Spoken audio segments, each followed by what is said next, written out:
都给我看紧了，打起12分的精神。这是山匪待的地方，不同别处。这里面坐的，除了皇上跟前的大红人屈大人之外，还有蒲王殿下。要是出了什么闪失，不是你我可以担当的。听清楚了吗？听清楚了。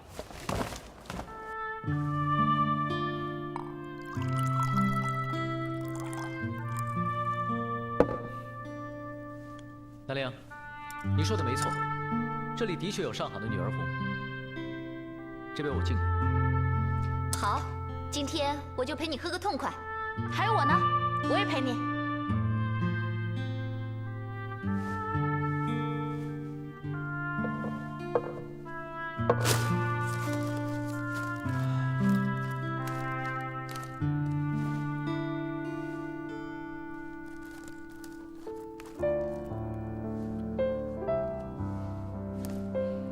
青子，慢点喝，这么喝伤身子。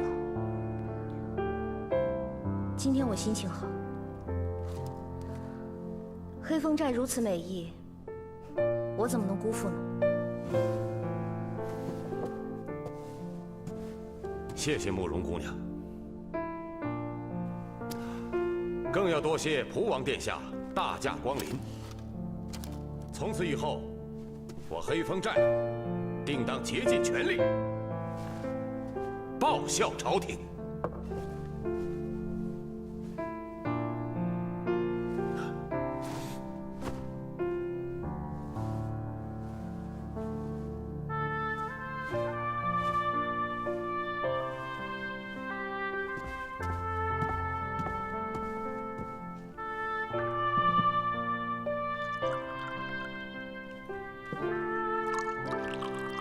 人杰还要再敬一杯，祝慕容姑娘和蒲王殿下幸福美满。好，青子，狄大人好心祝福你我，我们应该感谢他才是啊。来，狄大人，谢狄大人。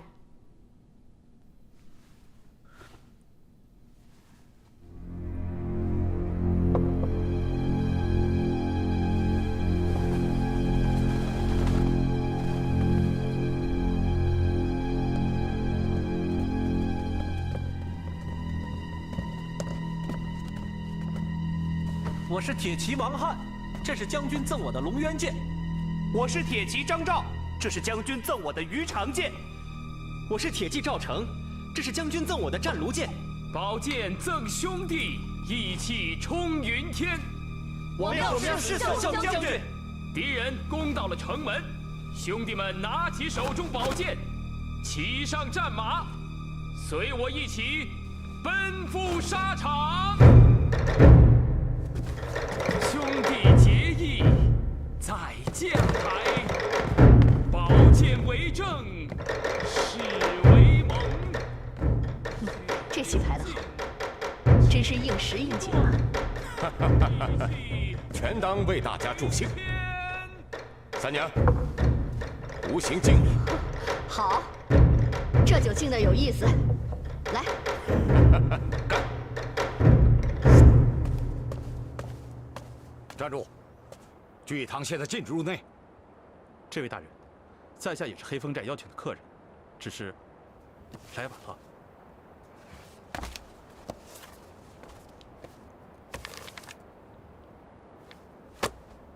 你可以进去，把兵器留下。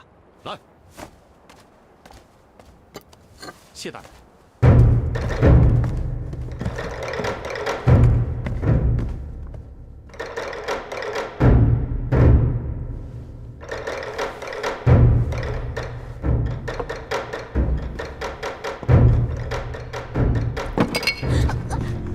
你是怎么回事啊？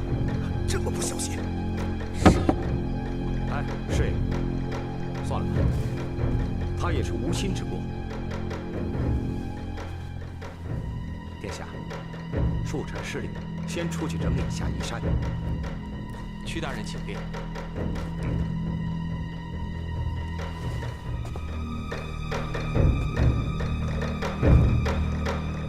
不要动，在带动杀了你，将他押上城墙。大哥，将军待我们不薄，这样做是否有违道义呢？现在兵临城下，我们的妻儿要被敌人活捉，他必须付出性命来拯救我们。可是我们许下了生死的诺言，这宝剑就是最好的见证。难道今日要将它付之一炬？兄弟结义在将台，宝剑为证，誓为盟。那就让他付之一炬吧。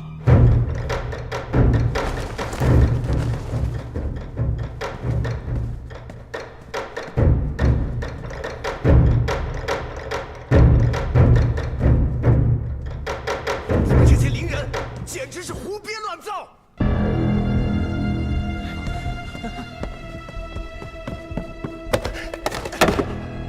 说，是谁让你们这样演的？是谁让你们这样演的？三铁骑与将军共生死，怎么可能会杀死将军呢？是你们山寨派人送来的戏本，我们也只是照着排演呢。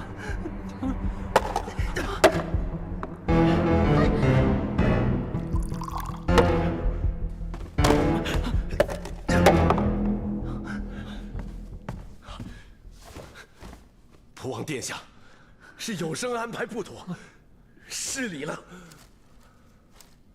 师爷的心情，小王能够理解，这中间一定是有什么误会。我看不如先让这些伶人们都下去，以免坏了今晚的兴致。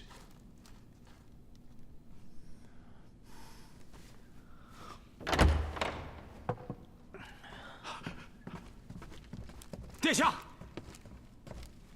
殿下，屈大人刚刚被发现死在了前庭，黑风寨可能有刺客，末将已派兵将黑风寨团团围住。臣恳请护送您和慕容姑娘离开这里。至于其他人的，一律不得出入。怎么回事？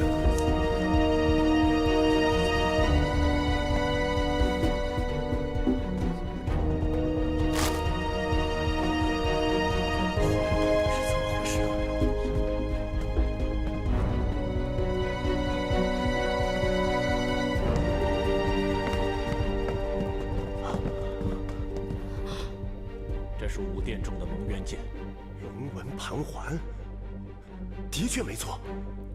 可刚刚这剑不是好好的挂在武殿中吗？三位当家的，大事不好了，武殿着火了！三弟，你留在这里协助官兵处理现场。师爷，你去安排花三娘和伶人们的住处。是。什么？我的住处？是啊，花三娘，上官将军不是说了吗？谁也不得离开黑风寨呀。师爷，记住，千万不可怠慢大家。好，二弟，随我去武殿看看。好，大哥，让我们跟你一起去吧。狄仁杰观察入微，或许能发现线索。那就多谢狄大人了。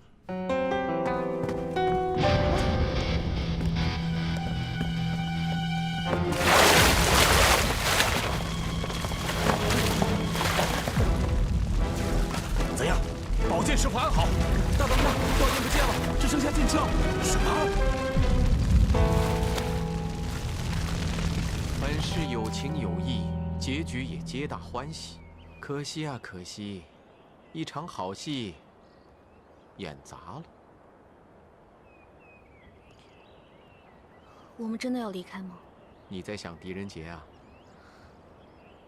殿下，我早就已经把狄仁杰给忘了。从他不辞而别，离开药王山庄的时候，是忘了，还是记得更深呢？殿下，殿下，现在黑风寨十分的危险，臣已派人将屈大人的死讯上报给朝廷。现在臣请护送殿下和慕容姑娘离开这里。好，那就有劳上官将军了。走吧。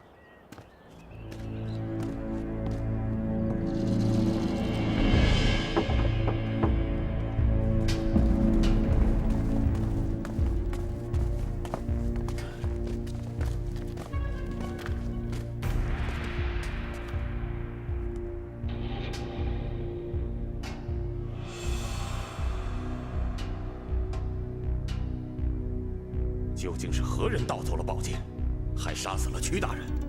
这么一来，恐怕整个黑风寨都要受到牵连。可是宴会前，这3把宝剑还在，到现在为止还不足1个时辰。我们走了以后，可有其他人进出过？回大当家，没有发现任何人在这段时间里进来过。这火也是莫名其妙的就烧了起来。莫名其妙，无人放火怎么会失火？你仔细想好了，究竟有没有人进出？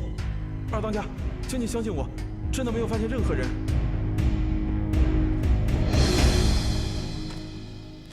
大大，你在想什么？听起来这个宝剑像是不翼而飞，这大火也是自行而起。但最奇怪的，不只是这2件事情。最奇怪的是什么？是时间。从这里到聚义堂，至少需要2炷香的时间。而屈大人被杀，与这武殿失火，差不多是在同一时间发生的事情。难道盗剑杀人者与放火者不是同一个人？目前还不能肯定，但这一切未免也太巧了吧？大哥、二哥，会不会灵人演的是真的？将军带着不义之火回来报仇？也许屈大人就是那个佩戴着龙渊剑的铁骑，所以凶手要用龙渊剑杀死他，以血还血。难道这世上真的有鬼魂？怎么可能会有这样的事情？这个宝剑的传说不可能是假的。传说是真是假，我还不敢肯定。但这世上没有鬼魂，倒是真的。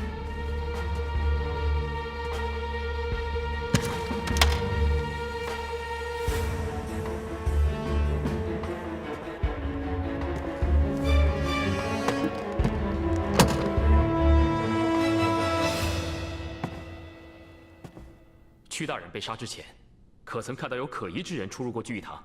有一个让上官大人给拦了下来，不过他拿出请帖，说自己只是晚来，上官大人便让他放下兵器进来了。可曾看清楚请帖上的名字？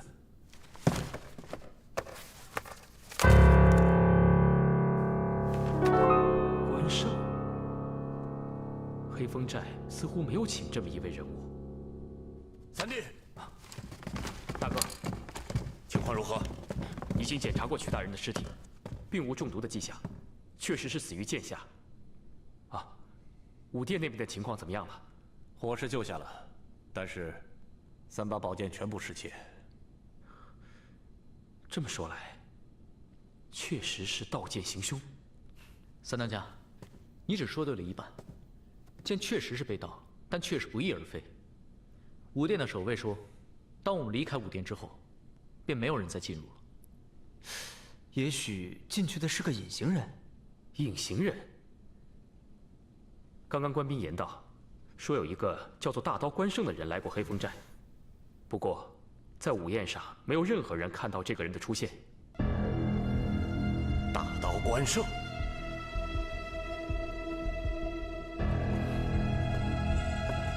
兄弟，出来吧！就是他！注意当家的饶命啊！屈大人可不是我杀的呀！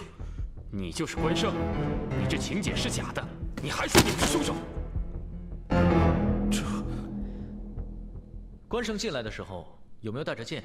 并没有，只有一把大刀，不过也让上官将军给留下了。关胜，在下汴州判佐狄仁杰。如果你想证明自己无罪的话，就将书案上的宝剑拿过来吧。你就是除了萧朝天的狄仁杰？正是。好，在下早已钦佩您，狄大人怎么说，关某就怎么做。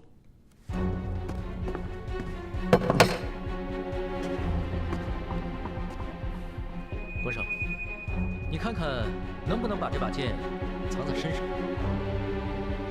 这剑乃青铜玄铁，比关某的大刀还要沉。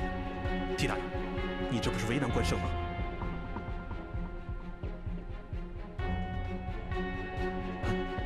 对呀，屈大人是被这把宝剑所杀，我怎么可能把这把剑带进来的。也许你一早就藏在这里了。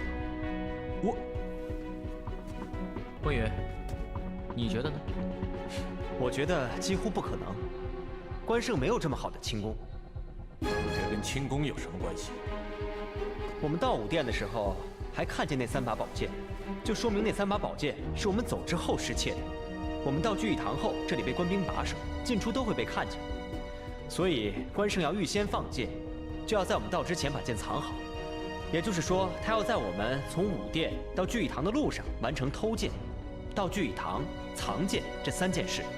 这段路程不过区2炷香的时间，没有上好的轻功，又怎能做到？关胜，现在就说一说，你为什么要来聚义堂吧？其实，我是来找春红的。春红？可是那个不小心将酒洒在屈大人身上的婢女？正是，她是我的相好。春红答应嫁给我，可是这3个月来却没有音讯，我着急就找上来了，可是哪知道会发生这种事情，我一时害怕，便不敢出来。你可亲眼见到了屈大人被杀？没有，我进来后就躲在廊柱后面找春红。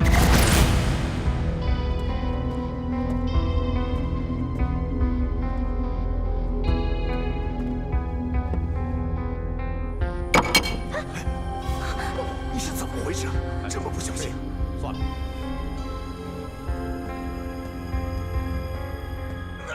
突然，我听到一声惨叫，那一刹，我听到身后有脚步声，快回头看时却没人了。官兵从我前面冲进来，我一时慌乱，就跳到了房梁上。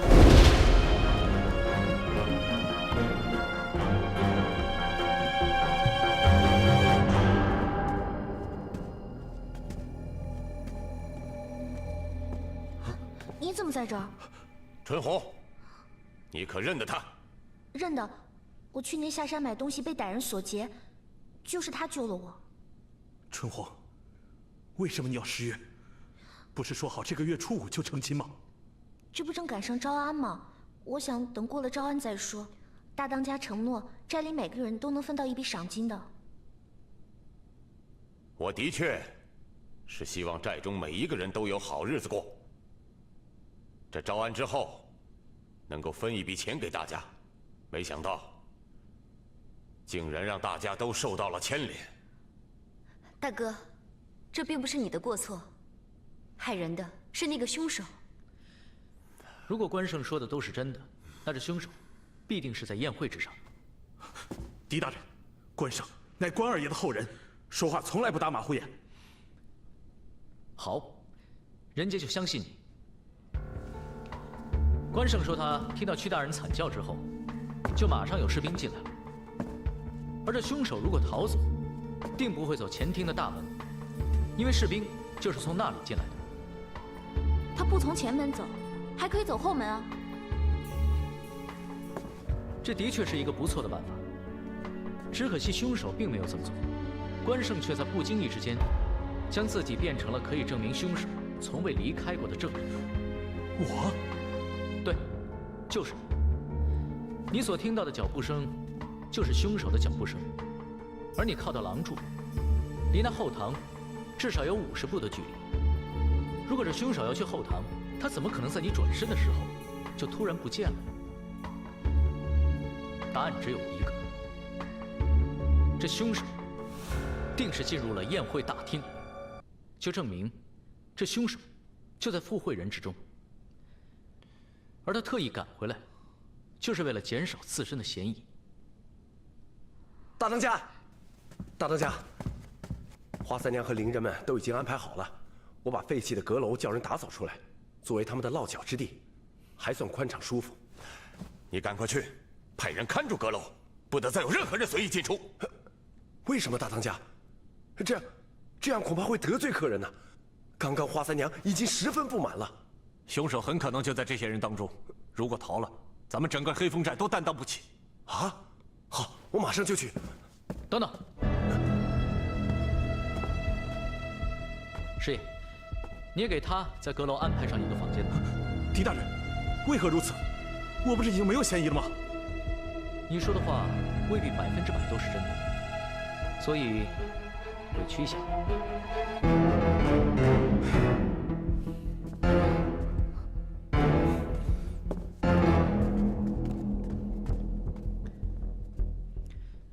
屈大人离席之后，我敢肯定的，只有我们几个和师爷是从未离开过的，其他的人，我也没有仔细观察。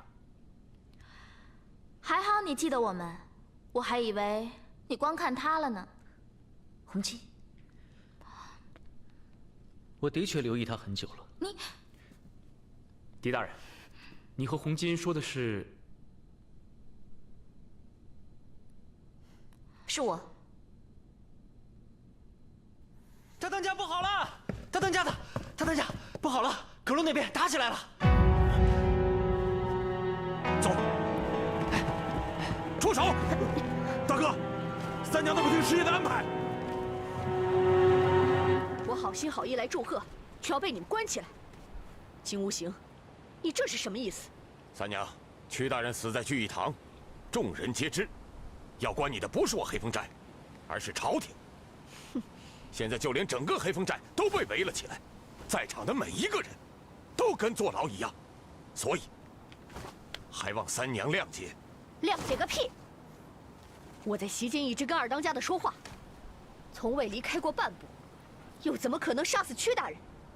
二当家的，你出来说句公道话。三娘确实曾与飞影说话，但并非一直。飞影忙活着招呼众位宾客。也没有一直留意着每一个人。你这是废话，谁会一刻不停地说？正好，现在大家都在，任杰倒想问问大家，是不是都有一直在场的证据？你这是什么意思啊？当时根本无人进入，所以这凶手很可能就在我们中间。哼，就算是，那也不是我们寨里的兄弟。我们寨里的兄弟天天盼着招安呢，怎么可能杀死屈大人呢？朝廷是看证据的，任杰还是恳请大家好好的想一想吧。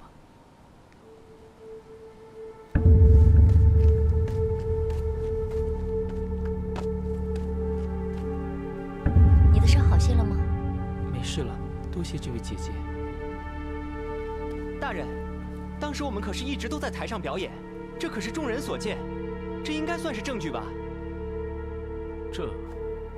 你们这些伶人，我看就是你们作怪，演的什么鬼戏，咒死了屈大人！哎，什么咒死啊？人家可说了，这戏本是黑风寨送去的。依我看，这戏本怕是中途被调包了吧？戏本送到后，我们停了3天才开始排的。要说被调包了没有，我们也不清楚。三哥，不管怎样，这些伶人就是不祥之人。既然是不祥之人，那大虎兄为何上午还要去招惹他们？总之，在没有找到凶手之前，任何人不可以离开黑风寨。现在我们是同一条船上的人，还请大家不要有离开的打算，倒不如好好想一想细节。多提供一些线索吧。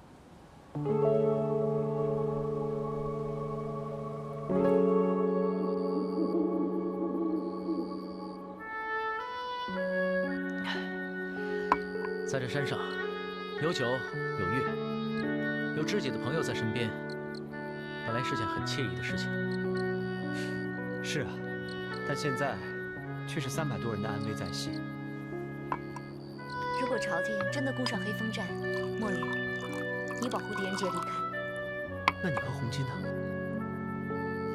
黑风寨对于我们姐妹俩有救命之恩，如今大难临头，我们怎么能说走就走？你们别忘了，我们在祖师爷面前可是发过誓的。恩仇必报。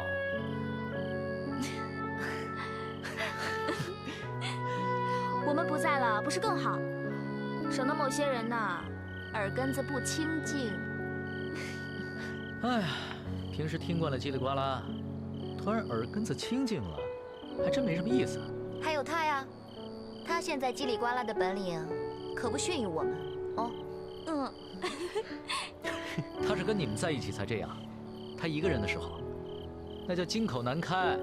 哎呀，所谓的近朱者赤，近墨者黑嘛。放心，大漠狂沙都不能把我们吹散，还有什么好怕的？咱们不但散不得，还要一起还黑风寨一个清白。将军，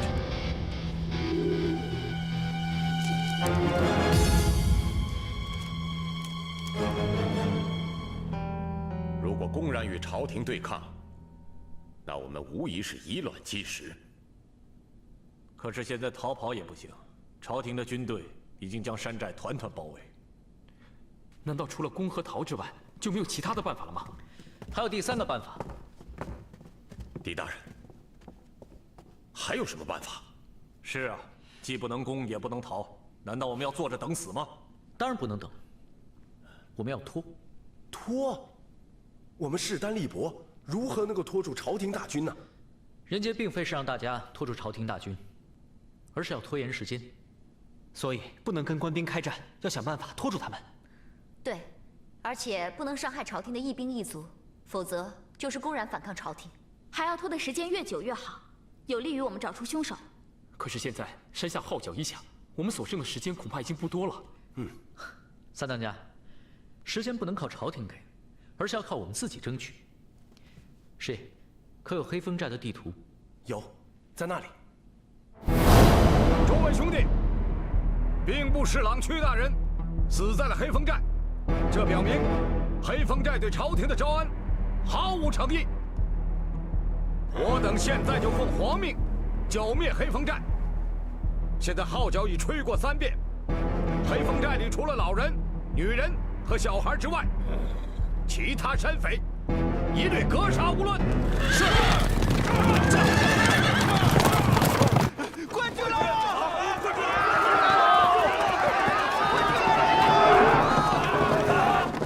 这2座山头形同马鞍，而第1座山头就是黑风寨。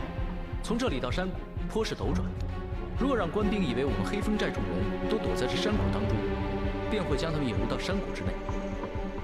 那么当士兵知道自己被骗后，再上山，恐怕就难上加难了吧？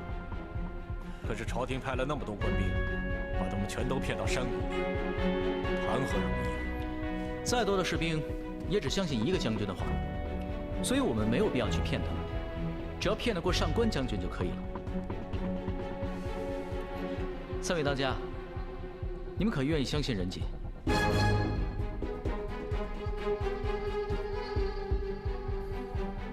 我们相信狄大人，一切但凭大人差遣。多谢3位当家信任。2当家、3当家，请通知寨中的兄弟，将各家各户的家中弄得遍地狼藉，记住，越乱越好。还有，寨中的路上也要有看似落荒逃跑、被丢下且又未来得及捡起的器物。狄大人放心，我们山寨都是土匪出身，弄干净不会，弄个狼藉那可都是好把式。师爷，请把大家转移到这山头上任何一个可以藏身的地方，山洞也好，树林也好，要快，也要近，因为现在时间已经非常紧迫了。狄大人放心，我一定能为大家找一处安全之地。好，2当家、3当家，师爷，你们现在就开始行动吧。好。狄大人，那我呢？我做些什么？大当家，请帮人杰找10匹快马，还有树枝，越多越好。这没问题。可是，找这些来做什么？你一会儿就知道了。墨雨，你的马术有没有退步啊？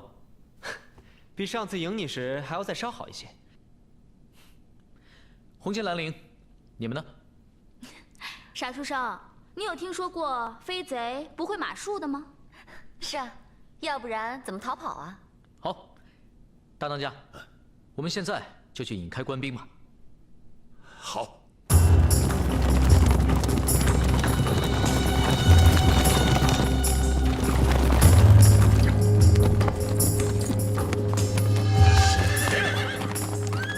将军，山寨的人好像全部都逃走了。可能。我们一直驻守在山下，他们能往哪里逃？给我搜！是。搜，快，别那边干了！我只听说狄大人断案如神，没想到竟然还有领兵作战的才能。大当家过奖了。其实仁杰也没有十足的把握，只不过都是老天在帮忙，希望可以成功吧。大家记得，先原地打转，围的圈越大越好。等到把士兵引过来，我们就冲向山谷。大大放心，墨雨会带住头马。好，时辰差不多了，我们开始吧。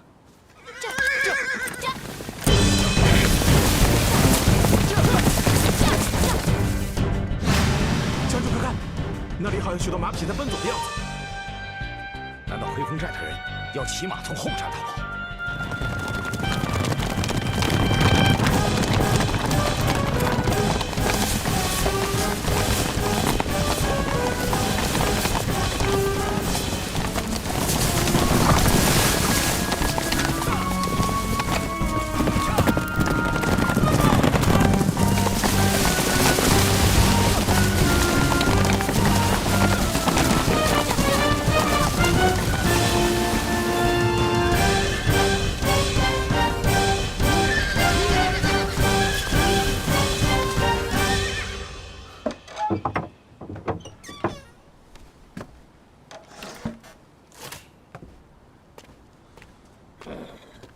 蒲王殿下，殿下，您为何会在此？为了给你们争取更多的时间呢。殿下的意思是？狄大人，你用这招把官兵引入后面的山谷，就算你骑术再好，骑得再快，小王推断，最多也就能争取到1天的时间吧。殿下知道我们要引官兵到山谷。小王只是推断到，朝廷今日有可能会绞杀黑风寨，而狄大人呢，绝不会见死不救。但狄大人又不会让黑风寨与朝廷为敌，所以只有想办法来拖延时间。就这里的地势来看，最好的办法就是将官兵引入到后面的山谷之中。狄大人如此聪明，不会想不到。所以小王今日并没有离开汴州，一早便从后面的山谷来到此地，等候诸位。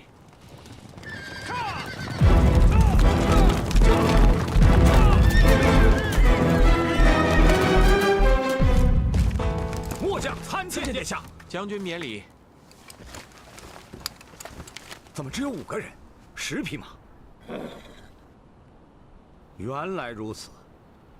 狄仁杰，你竟敢欺骗本将军！上官将军，人家并非是有意欺骗，只是想为黑风寨争取更多的时间，找出杀害屈大人的凶手。狄大人，现在不是上官不给黑风寨时间，是皇上不允许。你也知道，那屈大人是皇上的宠臣，他的死，皇上十分的震怒。上官将军，请将军回禀皇上，本王愿留在黑风寨中，为黑风寨做担保，请皇上宽限3日时间，以便查出真凶。可是殿下，将军，你若硬要绞杀黑风寨，也好，就先杀了本王吧。啊，末将万万不敢。将军请起。皇上那是个仁义之君，这你可是明白的。皇上非常顾念手足亲情。本王虽然已被流放，在朝中也没有什么事业，但不管怎么说，本王也是皇上的亲兄弟。即算是屈大人是朝中的宠臣，在皇上心中，应该也不会高过本王吧？这些暂且不论。将军，本王向你保证，此事无论怎样，小王一人承担，绝不连累将军。殿下，我这就回去禀告皇上，同时我也会带兵围住黑风寨，等待皇上的旨意。收兵。是将军。谢将军成全。已请殿下遵守诺言。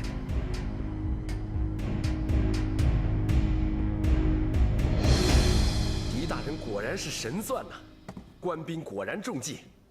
刚刚我们躲在山洞内，连一口大气儿也没敢多喘，眼睁睁的见一大队官兵就那么过去了。三弟，阁楼上众人可好？二哥尽管放心，这阁楼地处偏远，并且年久失修，不引人注目。我想，这官兵恐怕还未搜至，狄大人就已经把官兵给引跑了。二当家、三当家，大事不妙了！官军他又来了！什么？难道狄大人他们失败了？不是失败了，而是更加成功。大哥，二弟、三弟，我们又多出了3天的时间。太好了！3天，不是说最多只能拖出1天时间吗？这多亏了蒲王殿下的帮忙。蒲王殿下，您怎么来了？这黑风寨景色秀丽，又有你这么一个兄弟在，我当然要回来了。殿下甘愿留在黑风寨做担保，请求皇上多给他3天的时间。上官将军这才退的兵。黑风寨多谢蒲王殿下大恩大德。哎呀，大家太客气了，快起来吧。小王呢，也不敢保证皇上一定能答应，但是请各位放心，小王一定会尽力维护黑风寨。哎呀！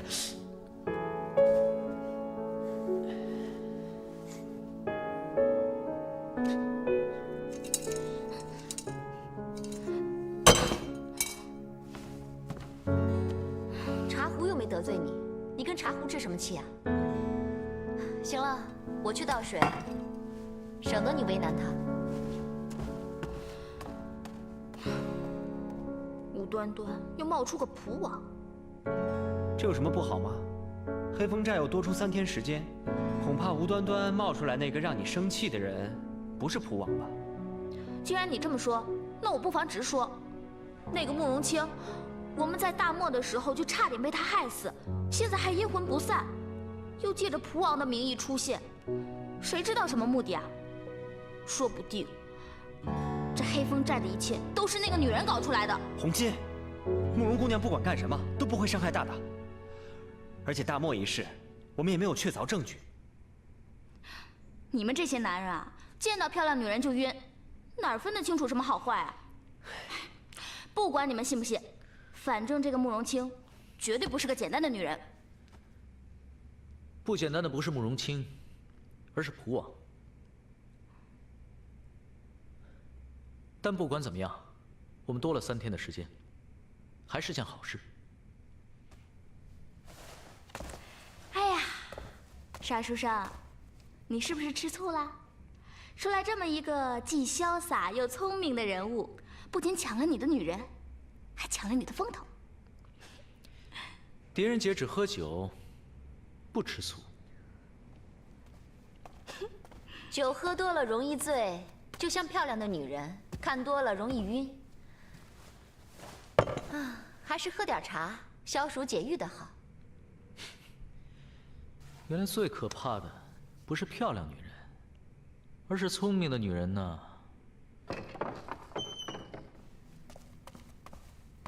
狄大人，蒲王殿下，请您过去一下。好，我就随姑娘前去吧。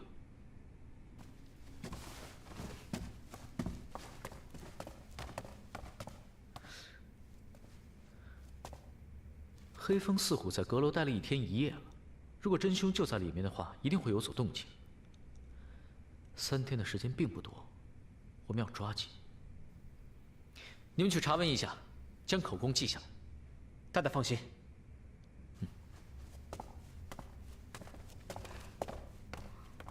自己去见心上人，把活交给我们干。你不是要喝茶吗？不喝了。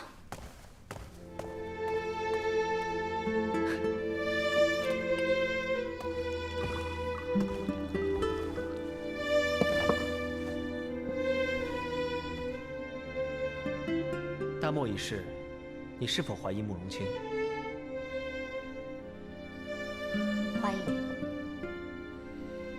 可大大对慕容清情有独钟，你不生气吗？我生什么气啊？因为你也喜欢大大。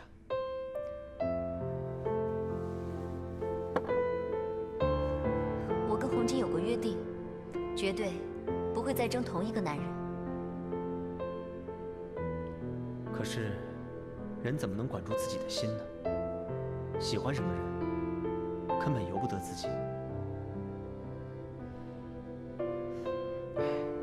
没想到你这个小书童对感情倒是颇有一番见解。怎么，你呢？有没有什么时候是由不得自己的？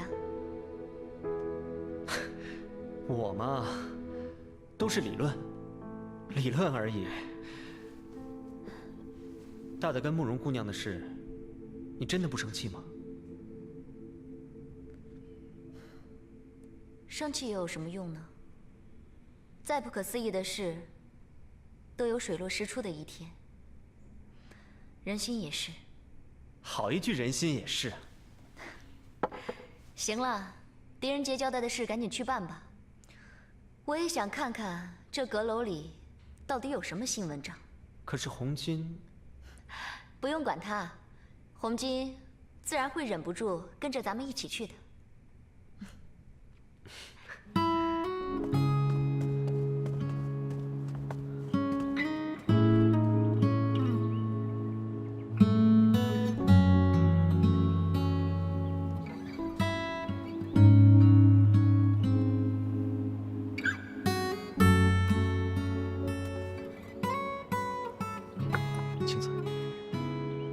现在危机四伏，你还是赶快离开的好。我已经跟随了普王殿下，就会跟殿下同生共死。你就这么喜欢普王殿下？不要再问了，我的心意已决。狄大人，普王殿下已经等候多时了，请。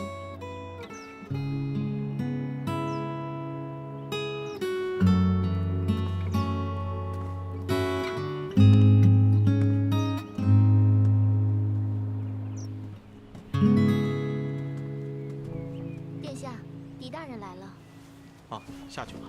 是。狄仁杰参见普王殿下。狄大人免礼。狄大人与小王都是洒脱之人，我看这些繁文缛节，今后就全都免了吧。来，快快请坐。多谢殿下。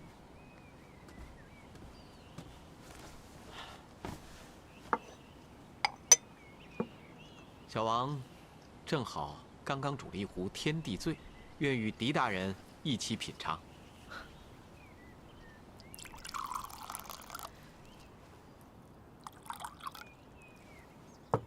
殿下真是个雅士，怪不得青子会追随殿下。哈，仁杰只知道女儿红、九潭春、竹叶青，不知这天地醉。好，小王与青子乃是萍水相逢，这天地醉，醉的也不是人，而是四季。这四季也会醉？四季会为繁花所醉，雨露风霜润之，天地灵气滋养。虽大多只开一季，但珍贵的也往往于此。小王从不饮酒，这天地醉，乃是采集了春之桃花、夏之荷花、秋之桂花、冬之梅花，风干储藏，待到饮用之时，拿出与当季的新茶一起煮沸。当茶将花的香味完全吸收，再将干花筛除，所制之茶便会香味馥郁，又极有层次。回甘之处，令人流连忘返呐。来，狄大人快快品尝。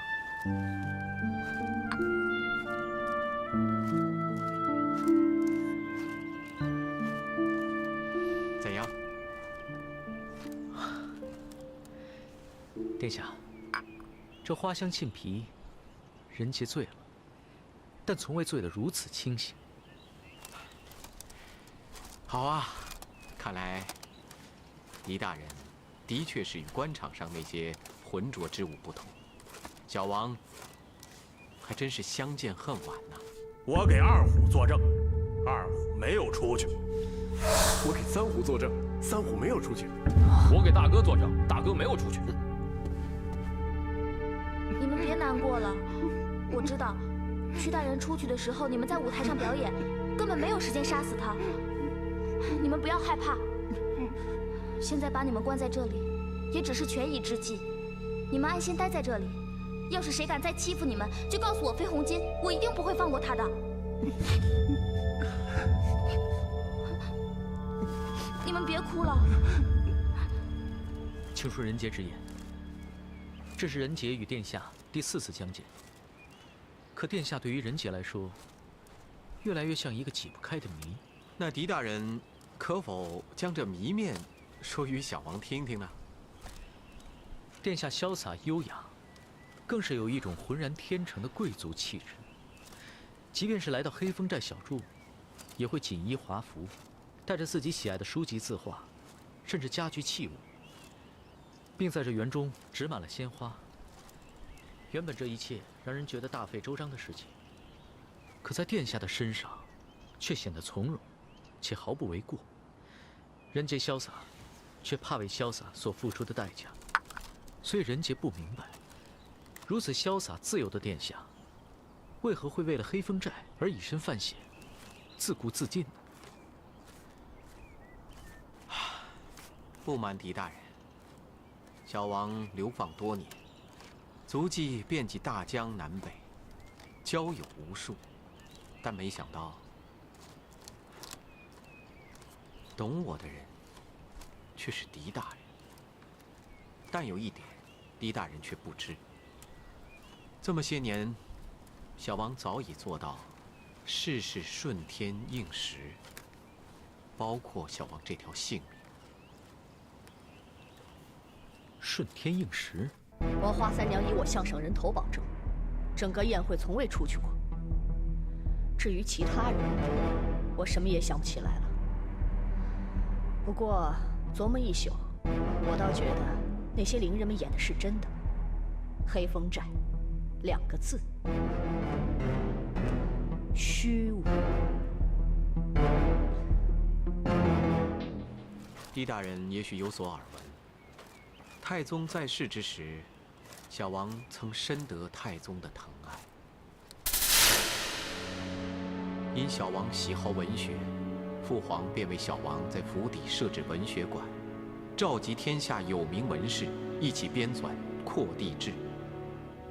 父皇甚至为我在长安城建了一座精美绝伦的芙蓉园。小王却爱风雅，身为皇子，自小衣食无忧，又得父皇宠爱，自以为可以毫无顾忌地追求世间一切美好的东西。但生在皇室，又岂会有真正的自由？太子被废后，小王竟也卷入了群臣的争议之中。树欲静而风不止，更何况是一棵招风大树。这道理，小王当时还不懂，直到听到被流放的圣旨后，才如梦初醒。但流放，对于小王来说，未必是件坏事。狄大人，小王早已说过，小王已放开怀抱，既然在哪里都能够赏花习文，在此为之，没准儿还能救人性命，何乐而不为呢？殿下，人杰从来不奉承别人，但殿下却令人杰钦佩之至。是啊，小王也许久没与人如此交谈了。来吧，与小王再饮上一杯天地醉。好。狄大人，可真是小王的知己呀。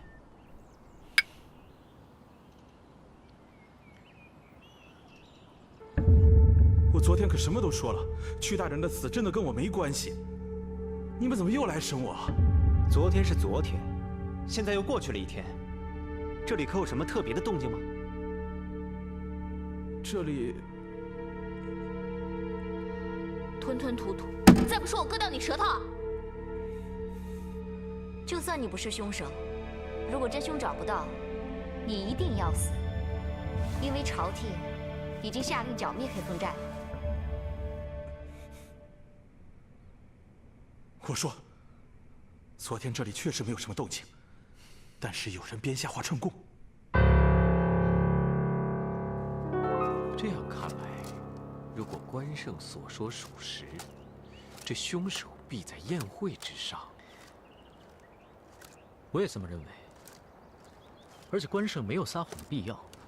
为什么凶手一定要用龙渊剑杀死屈大人？盗剑、放火，杀一个人需要费这么大的周折吗？还有，这一切看起来并非偶然，似乎是早有安排。没错，这样的安排一定是熟悉黑风寨，并且知道招安事宜的人才可以做出来。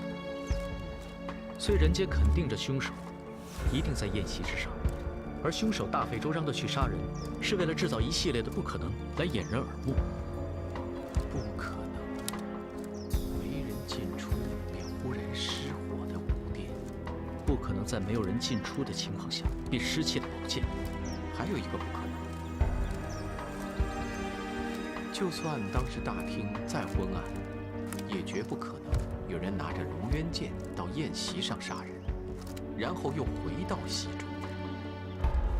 这些想来想去都自相矛盾，难道这就是凶手的真正目的？狄大人莫愁，这凶手制造的不可能越多，也就说明他留下的线索越多。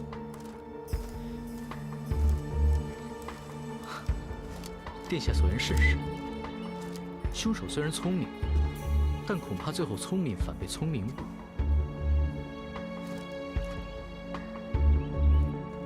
青子，来坐。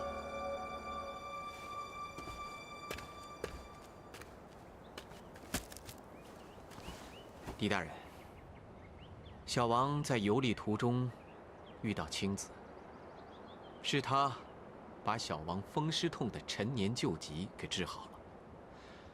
小王看他一个人孤苦伶仃，就生了怜悯之心，所以想要照顾他。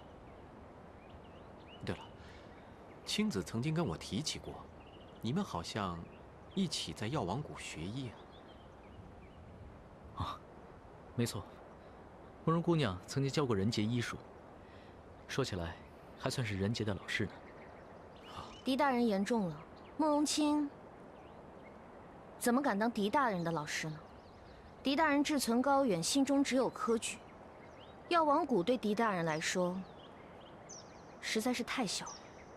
药王谷是世外桃源，慕容姑娘，世人皆尘心难了，不是药王谷太小。殿下，人杰告退了。哎，狄大人，狄大人并非是臣心，而是有天下心。青子，不要再为难他了。好了，这案情紧急，小王就不留你了。青子，待会儿替小王送送狄大人。是。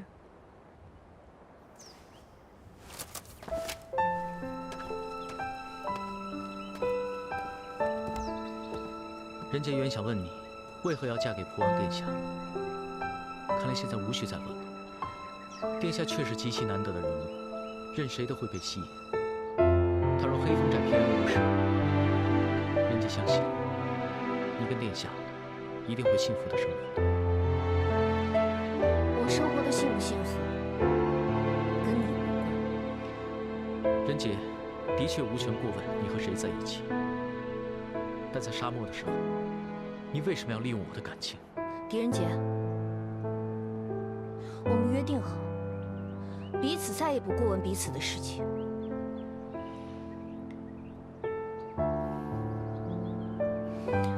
你想得到无字天碑，我也想，但是我绝对不会告诉你我为什么。不说也罢，只要你真正找到了你想要的人。傻书生，你放着案情不查，还跟他在一起，你是不是嫌他把你害得还不够啊？红巾，你放心，我以后绝对不会再害他。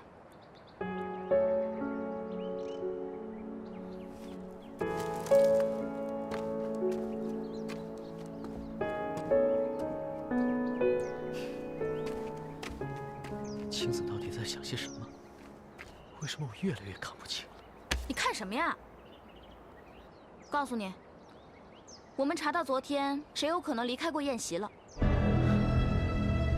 大哥、二哥、三哥，大虎我可是黑风寨的人，你们竟然不相信大虎，而是去相信关胜这个外人。我昨晚经过你们房外，明明听见你安排三虎相互为证，证据，哼，证据怎么能安排出来呢？说得好，安排出来的不是证据，而是辩词，狡辩之词。狄大人，三位当家，听说黑风四虎串通一气，互相为证。那是关胜撒谎。是关胜撒谎，还是你撒谎？墨与红金兰陵可是将阁楼众人分开审理。如果是关胜撒谎，他又是如何知道这黑风四虎互相为证的？狄仁杰，你怂恿三位当家的把我们都关进阁楼，谁知道你会把哪一个拉去做替罪羊？这么说来，你们的确串供了。我为何串供？是不是你离席，怕我们查出来？大虎，黑风寨的兄弟，没有一个是不凭良心做事的。你要是没有杀人，我看，到底谁敢把你拉出去做替罪羊？我确实出去过，而且看到了屈大人被杀。什么？你看到了屈大人被杀？对。当时我就站在大堂的帘幕外，正好可以看到后厅。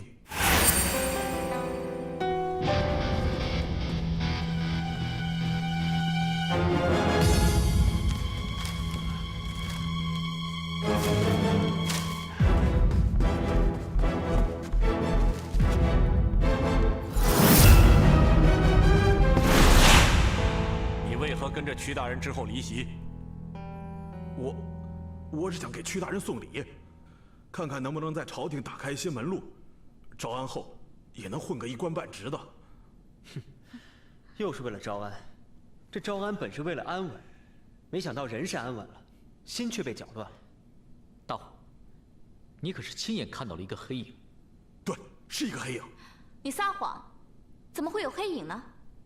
这宴会上根本没有人穿一身黑衣，就算他换了衣服，那按你说的，一闪便没了踪影。那他根本没有时间再换回衣服，混回宴席当中。我这次真的没有说谎，确实有个黑影一闪而过，太快了，一眨眼就不见了。就是怕你们不信我，还说不准把我当凶手交出去，之前我才没有敢说。大虎，原来是你先不信的咱们，自家兄弟，何以如此？大当家，不如先派人将大虎送回阁楼。仁杰还想再去一次武殿，或许我们遗漏了什么。好。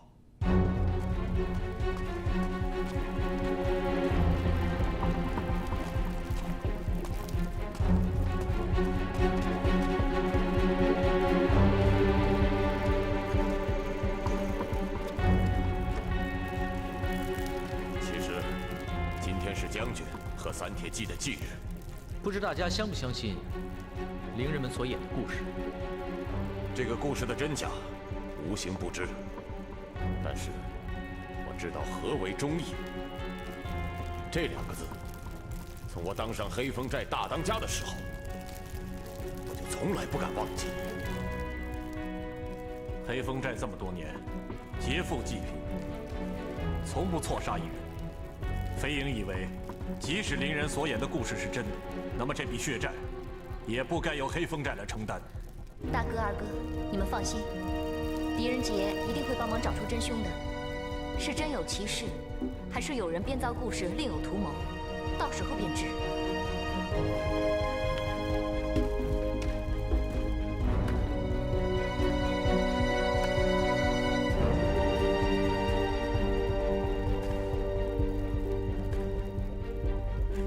这武殿的大火，并非是将军的复仇之火，而这里正是点燃大火的起点。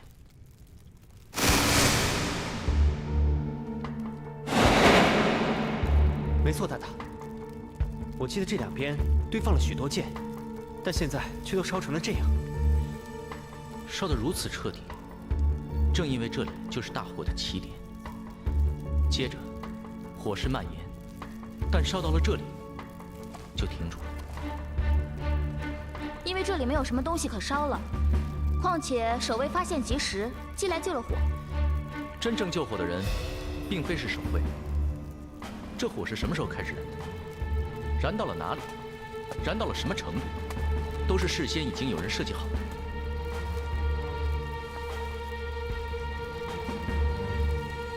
又是白磷。白磷，可是白磷遇热就燃，放火的人很难控制着火的时间啊。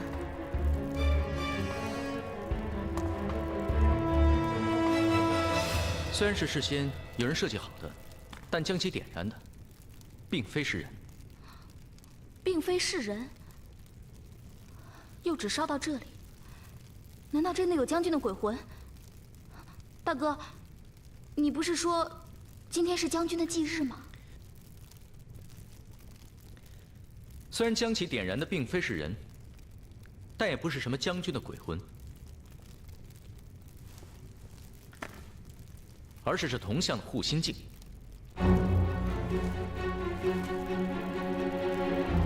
大当家，就麻烦您将火把拿到外面去吧。好。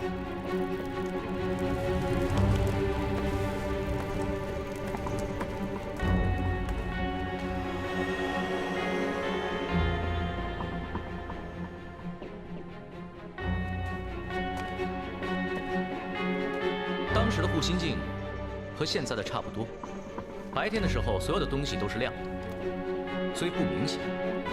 大家看一下这边，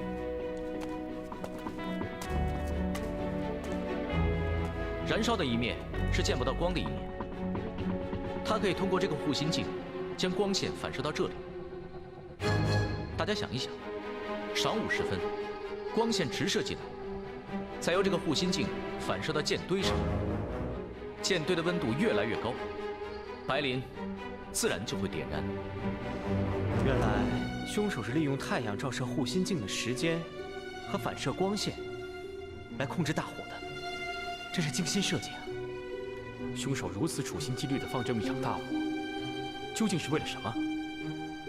也许是想制造将军鬼魂回来复仇的假象，或许是盗剑时留下了什么怕我们看见，所以才放火烧毁了证据。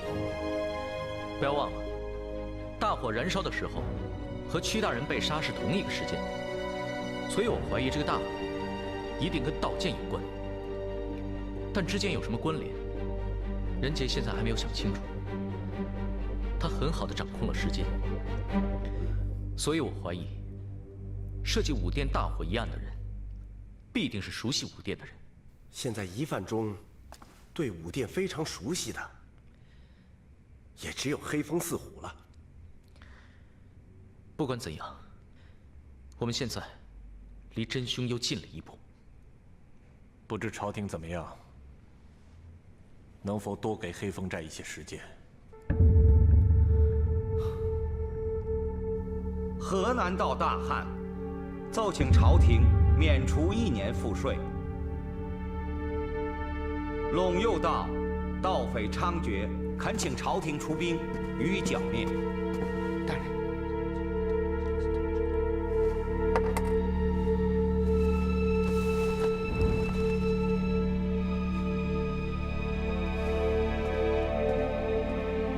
皇上，长孙大人求见。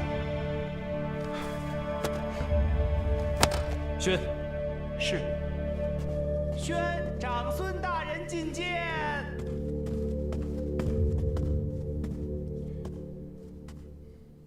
臣叩见陛下。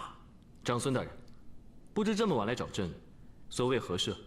陛下，臣刚刚听闻蒲王自愿为黑风寨担保一事，想必陛下正为此事困扰，特此前来为陛下分忧。魏国公不愧是朕的亲舅舅，朕正在为此事担忧呢。不知陛下做如何打算？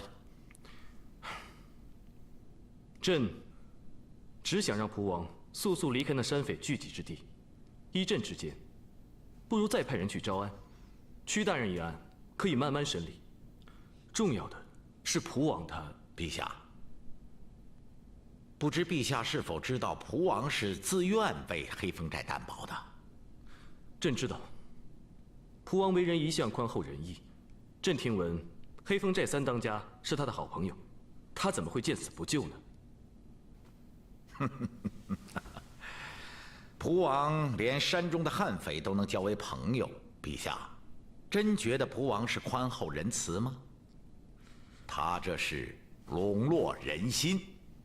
陛下，恕臣直言，现在是杀死蒲王的最好时机。什么？杀死蒲王？舅父，你这什么意思？你这简直……陛下，黑风寨杀死钦差毫无归顺之意，陛下可以再下旨剿灭黑风寨，顺便杀死蒲王。对朝臣对天下，就说蒲王是被悍匪所杀，为国捐躯呀！舅父，你当初把三哥吴王卷入高阳谋反一案，朕虽然伤心，却也没说什么。但蒲王，他可是朕异母同胞的亲哥哥呀！陛下还记得先皇太宗经历过的玄武门之变吗？玄武门，玄武门，怎么又是玄武门呢？朕现在已经是皇上了。陛下，恕臣直言，太宗在位时，蒲王在朝野的势力远远超过了陛下。这些年来，蒲王即使流放在外，但仍有许多人追随他，他们是为了自己的利益，贼心不死。不知陛下是否想过，一旦蒲王东山再起，皇上，武媚娘生了，恭喜皇上是龙子。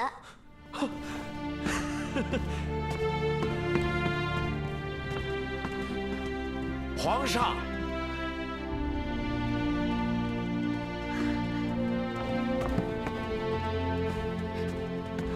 皇上，恭喜皇上又得了个皇子。啊，皇后辛苦了，早点回去休息吧。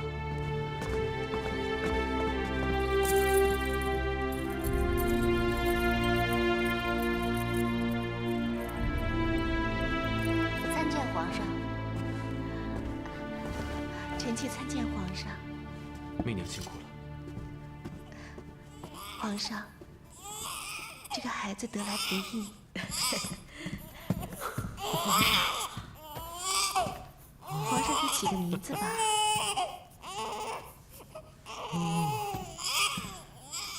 那就叫红吧。红，媚娘喜欢。我来，皇上。以后媚娘还要给皇上生很多很多的皇子，让他们兄弟一起好好的孝顺皇上。兄弟，怎么了？媚娘说错什么了吗？没有。那皇上为什么面露难色？皇上有什么心事，不妨说出来。媚娘即使不能替皇上分忧，也可以做一个很好的倾听者。朕是替蒲王担心。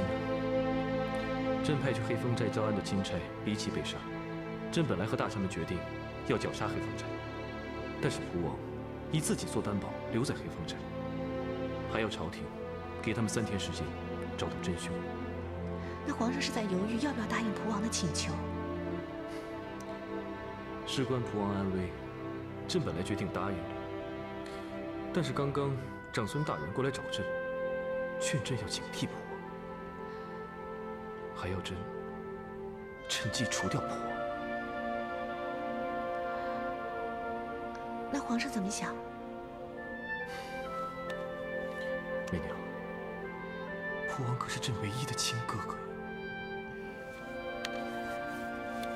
皇上，臣妾不懂什么军国大事，皇上在别人眼中是至高无上的九五之尊，可是，在媚娘眼里，你就是我的男人，是媚娘和孩儿的依靠。媚娘不想看着皇上伤心难过，所以不管什么事，皇上只要问一问自己的心，顺着自己的心意就好。媚娘不想让皇上做以后后悔的事情。啊，还有一句。人家说皇室无私事，这也正是皇室亲情更显可贵的地方。媚娘，你所言句句合朕的心意。媚娘倒有个建议。媚娘但说无妨。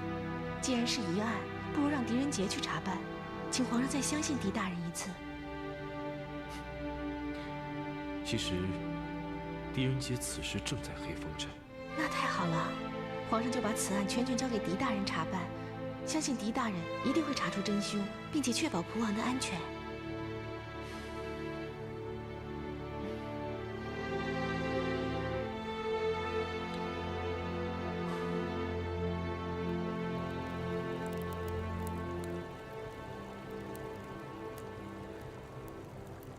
想起以前和姐姐在黑风寨的日子，那段时间无忧无虑的。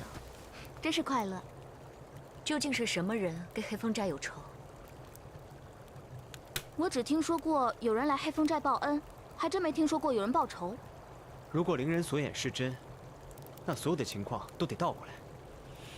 任何一个将军的亲人，或者受过将军恩惠的人，都有可能替他报仇。而屈冲，便很有可能是当年的三铁骑之一。你们可否记得大当家和二当家的表情？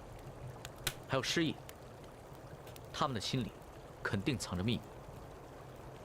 红剑兰陵，黑风寨没有想象的那么简单。黑风寨大难当前，他们自然也会紧张着急的嘛。不管怎么样，那凶手也太狠了，就算是报仇，也不应该拿整个黑风寨来做代价。这凶手也可能是因为另外2名铁骑还在寨中啊。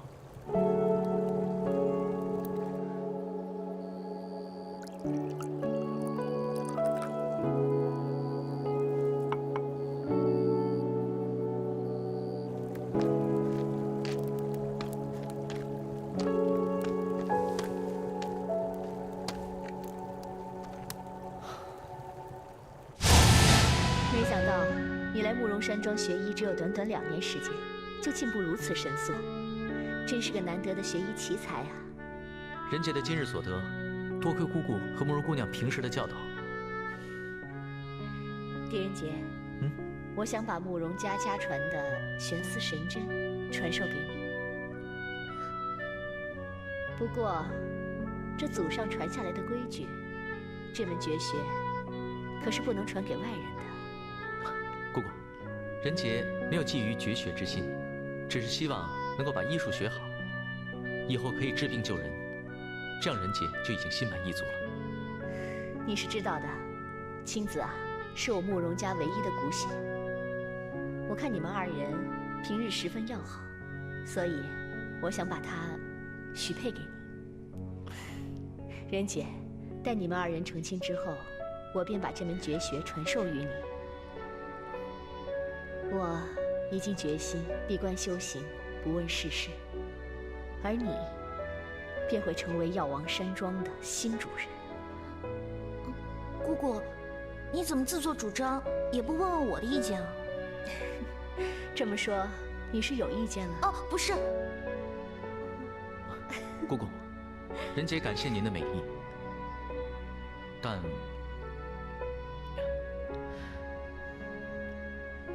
人杰没有办法留在药王山庄。我已经决定了，要去长安赶考，秉承父志，当一个为百姓做实事的好官。人杰来到药王山庄学医，也是为此。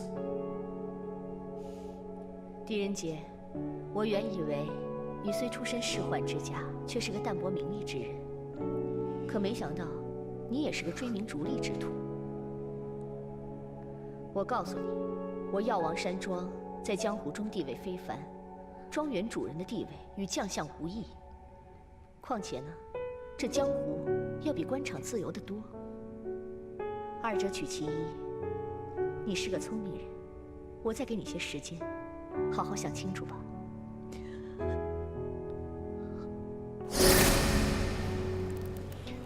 想喝醉吗？不如我们就来点酒，在这河边休息休息吧。好啊，今晚我们就大醉一场，解解郁闷。哎，我知道哪里有酒，我去拿。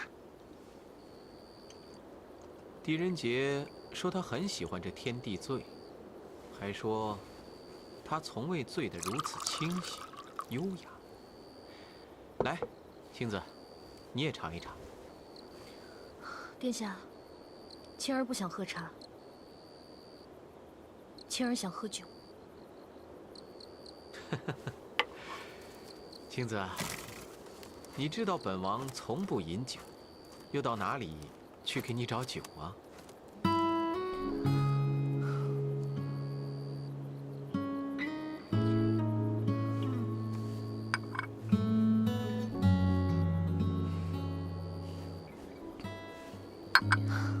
青子，茶是要慢慢品的。你呀，就是太过性急，这一点你就不如狄仁杰。殿下，我们什么时候离开黑风寨？3天吧。我料定，狄仁杰3天之内一定会查出真凶的。可是我想先离开这里。怎么？你害怕见他？你还忘不了他，对不对？殿下，我早已经把狄仁杰忘得一干二净。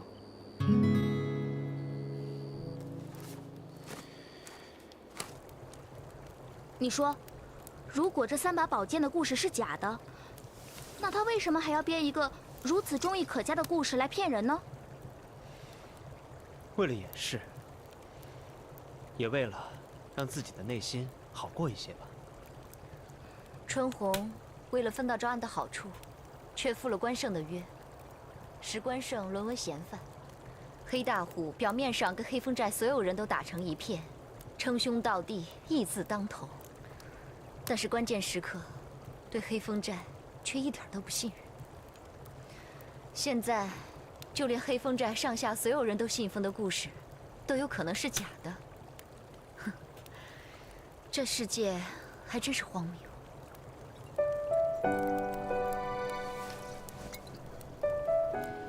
你们说，是不是这世界上没有真正的情谊？所有人都会为自己想得多一点。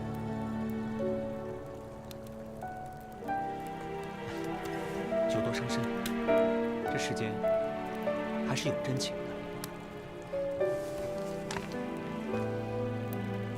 我是说，大大不顾自己的安危留在黑风寨，而我们又都追随他，这些不都是真情谊吗？傻书生的确是有情有义，别人害了他，他非但不怨，居然还惦记着。我说傻书生，你能不能为自己想一想啊？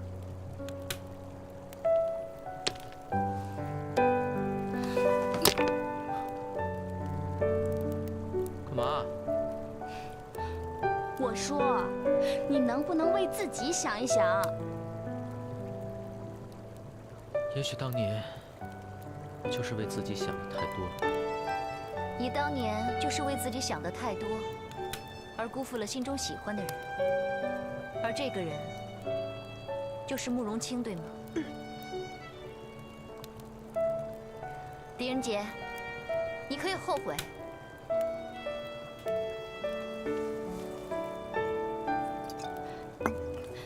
傻书生，你根本没有必要为这种女人后悔。你放心，我们是无论如何都会跟着你的，我们永远都不会背叛你的，对不对啊？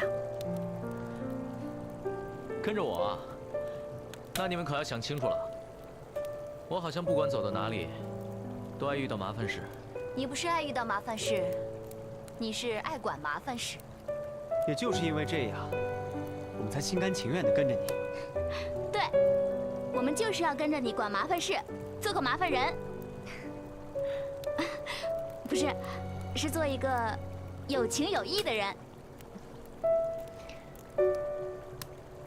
来，我们干一个。干！干！干！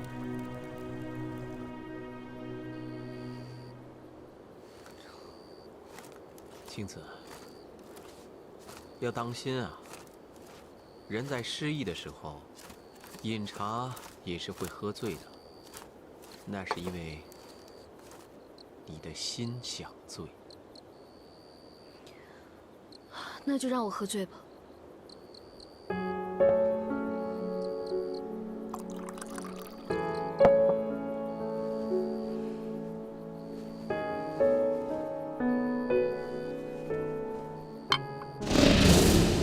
想喝醉吗？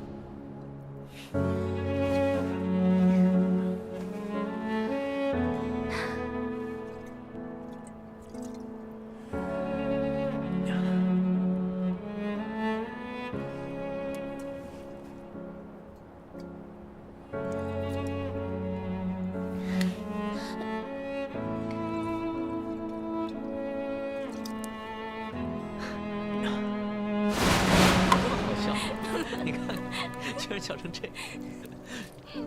好笑。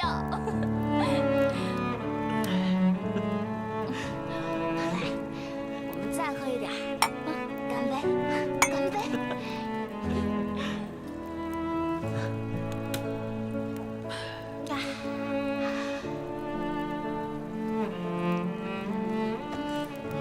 我跟你们说，还能喝呢。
兰陵呢？兰陵呢？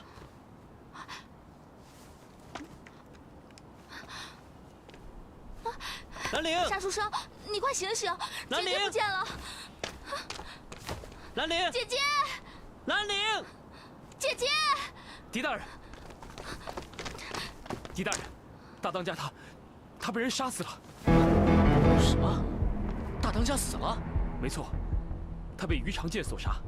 武殿当中的第二把宝剑已经出现了，大家都怀疑兰陵是凶手。什么？狄仁杰，大哥不是我杀的。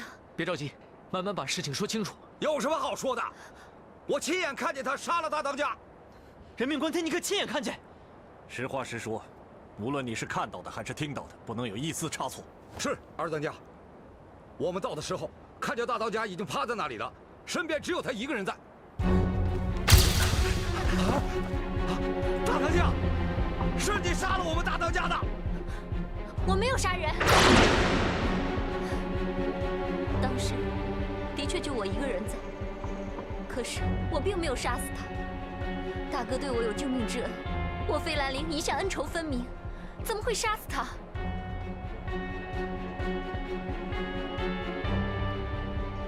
就是。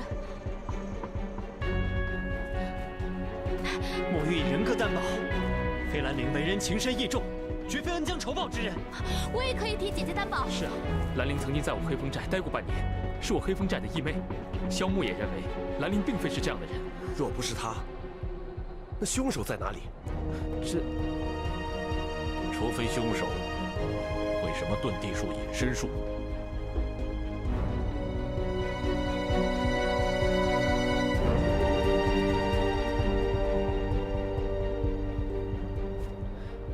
兰陵，我们不是一直在一起喝酒吗？你为何会到这儿来？是啊，兰陵姑娘，这个时候山寨内可是很少有人走动的。我昨天晚上喝多了，醒来的时候有点头疼，就四处走走，无意间来到这个凉亭，正巧大哥也在这儿。奇怪，这个时候大当家来凉亭干什么？大哥说他约了人，我想可能是他的私事，便没有多问。此时此地约人，的确有可能是私事。那之后呢？之后我便与他随便聊了几句。大哥，既然你约了人，兰陵就先走了。山寨之事，我想你不必太过忧心。狄仁杰断案如神，想必他一定能帮忙找出真凶的。替我谢谢狄大人。好。兰陵，怎么了，大哥？有什么事吗？你相信伶人演的那个故事吗？其实，前不久兰陵和狄仁杰他们也商讨过此事。怎么说？这个故事的真真假假，我们无从判断，因为那始终是个故事。但是我和狄仁杰他们都相信，这世上仍然有真正的情谊。我们相信黑风寨。兰陵先走了。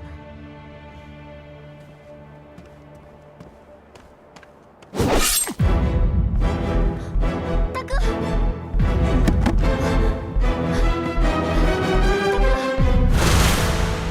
真情义。二哥，好。如果兰陵没有看到真凶，那真凶唯一的逃脱路线，就是凉亭后面的这片丛林沼泽。可在这么短的时间之内，凶手是怎么逃脱的呢？狄仁杰接旨。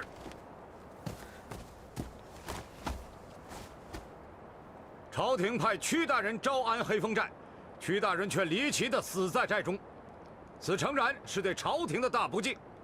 朝廷本应该绞杀山匪，但朕念及蒲王为黑风寨求情，现特命汴州判佐狄仁杰，自蒲王奏呈起3日内，全权负责此案，查出真凶，钦此。狄仁杰接旨。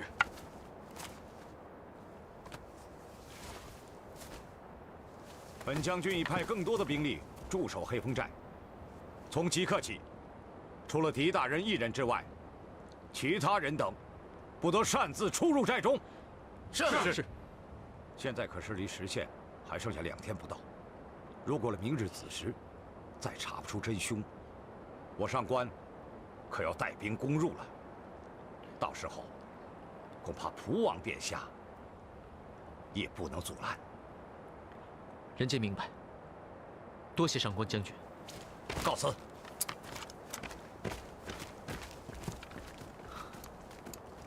狄大人，现在情况紧急，鬼魂之说恐怕是很难说服朝廷了。把兰陵关入阁楼。傻书生，你干什么呀？这绝对不会是姐姐干的。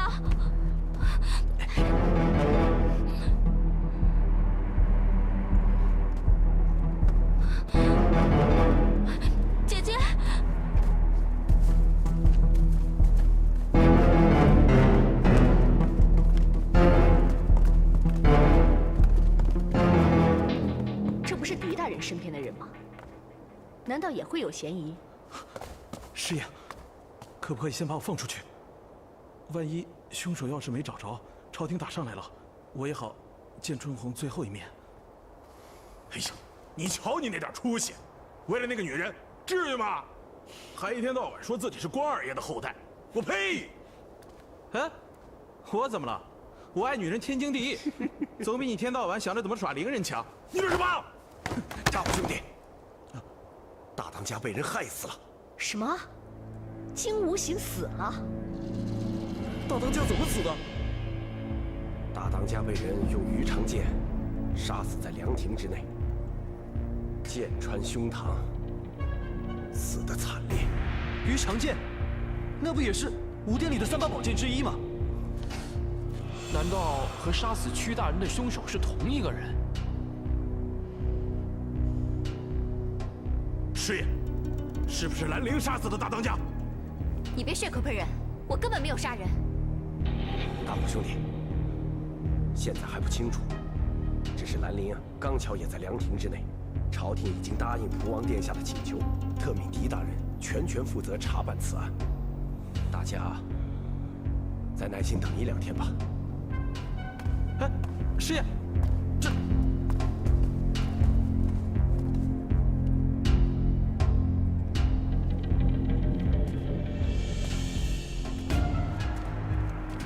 兰陵是狄仁杰的人，狄仁杰肯定少不了徇私包庇，搞不好又把我拿去顶罪。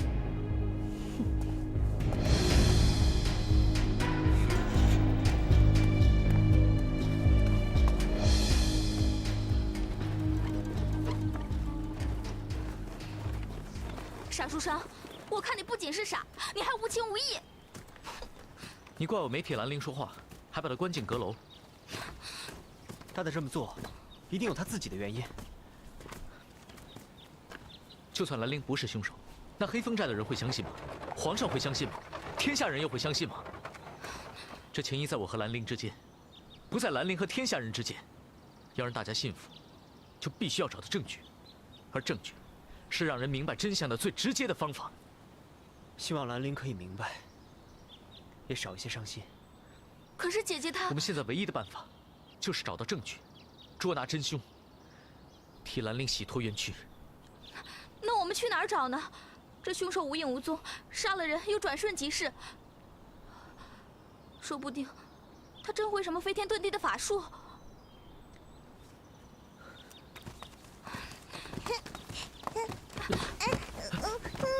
哎呀，小宝乖，没事吧？别哭了。小宝乖啊，你看爹爹给你吹了个糖人儿，咱们回家吧。哟，原来是狄大人，啊，真对不起啊，这小孩子他淘气。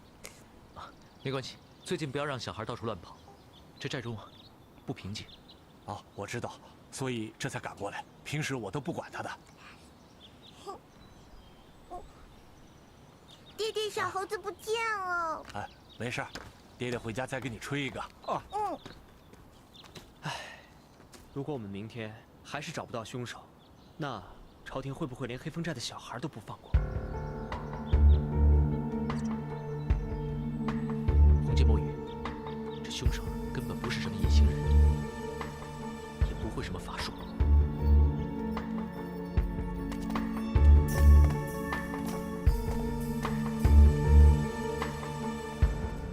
墨雨啊，帮我把那个剑鞘拿过来。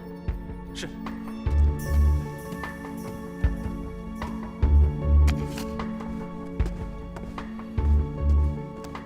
蛋蛋。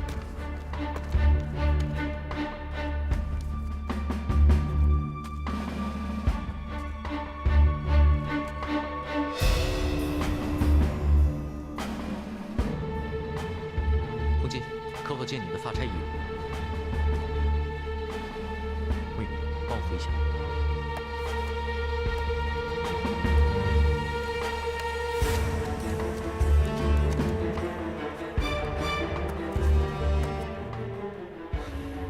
这是什么？这是障眼法。把兰陵交出去，替大当家报仇，替黑风寨伸冤。替大当家报仇，替黑风寨伸冤。替大当家报仇。众位兄弟，众位兄弟，此事朝廷交于狄大人处理，应由狄大人一人做主。二当家，兰陵一直跟随狄大人，交给他，难道他不会徇私？他会秉公执法吗？诸位请放心，狄仁杰一定会秉公执法。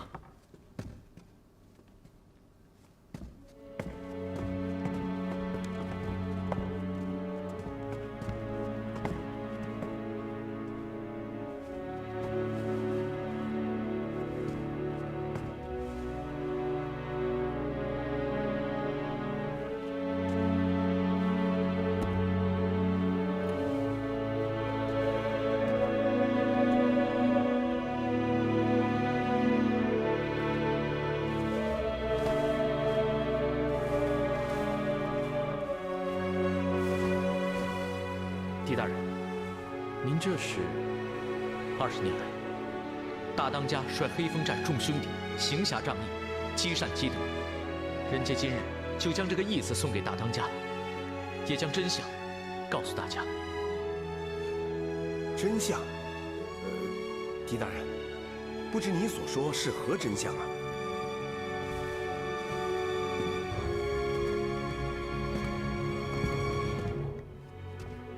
整个真相就在这里。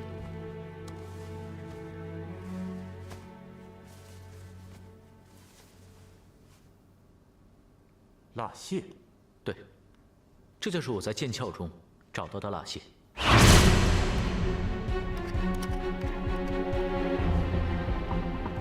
我们在武殿里所看到的宝剑都是假的，里面并没有宝剑。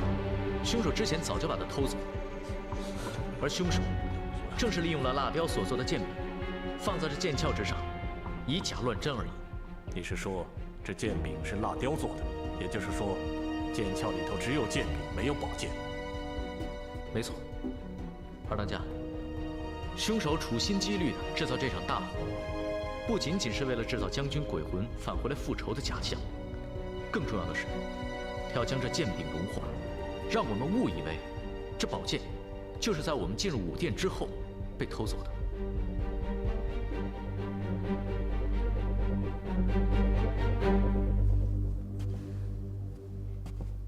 相信大哥的在天之灵，也已经知道了凶手的骗局。大当家，人杰没有那么好的手艺，再造3把惟妙惟肖的剑柄出来，只能用这个义字来告慰您的在天之灵。这个凶手真是厉害。首先，让我们得出一个错误的丢剑时间，然后他只要不在这个时间内在武殿出现，就可以证明他不是盗走宝剑的人。所以，最有证据证明自己那段时间不在武殿的人，便最有可能是真凶。狄大人的意思是说，盗剑之人肯定在参观武殿众人之中。没错。二位当家，在黑风寨招安之前，武殿有没有人把守？黑风寨已经有1个多月没有派人进入了，全寨上下都忙着招安的事情。做这3把蜡雕，不是一时半会儿就能完成的事情。而这剑柄的样子，我觉得，只有天天可以看到它的人，才可以清楚地记下来，然后盗剑，安放剑柄。人杰相信，这凶手很有可能就是黑风寨自己人。如此说来，兰陵并非凶手。可是，这盗剑之人，不一定是杀人之人呐。莫非有2个凶手？细想想，咱们现在又是一根绳上的蚂蚱了。在汴州城被萧朝天的人追杀，在大漠面对马贼王随时而来的复仇，现在黑风寨又是一场有时限的生死游戏。我看，都不如碰上一个傻书生，赌命啊！你呀，还是如此伶牙俐齿。不过呢，也确实一语惊醒梦中人。人杰自以为从来都不赌，却原来是天下间最大的赌徒。那我岂不是天下第一陪赌？我和姐姐竟也心甘情愿地上了这个赌局。如果你们现在想退出，还来得及。大大，你应该知道，任何一个赌徒都只有进，没有退。没错，何况我们昨天才许下生死不负的诺言。我想，也许有一个办法，可以让我们找到更多的线索。那你还不快说？墨远，即便你是用剑高手，那天在武殿，你都没有看出那个剑柄是假的，这足以证明那蜡雕的技艺精湛。相信这世上能将剑柄做得如此逼真的，没有几个人。你是说，找出做蜡雕的人？可这一点门路也没有，上哪儿去找啊？有时候，平凡的东西比较好找，但有些时候，越不平凡的东西却越容易被找到。就好像酒香不怕巷子深。再香的酒啊，也要去打听。不过，如果酒够香，就不怕打听不到。也许有一个人会知道。我还以为找什么世外高人呢，结果又来这儿了。傻书生哪里是找什么线索嘛，分明是自己想见慕容清了。女人啊，还真是阴晴不定，特别是一个女人遇见另一个比自己更有吸引力的女人。什么意思啊？她比我漂亮吗？还是比我专一忠心啊？她比你神秘。哼，对一个男人若即若离，一会儿害他，一会儿又爱他，难道这就叫神秘啊？你们这些男人，就是被神秘给害死的。哼！大大对慕容清情有独钟，你不生气吗？我生什么气啊？因为你也喜欢大大。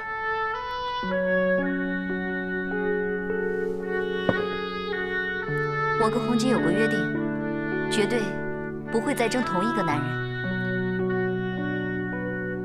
可是你怎么能控制住自己呢？喜欢什么人，根本由不得自己。没想到你这个小小书童对感情倒颇有一番见解。怎么，你呢？有没有什么时候是由不得自己的？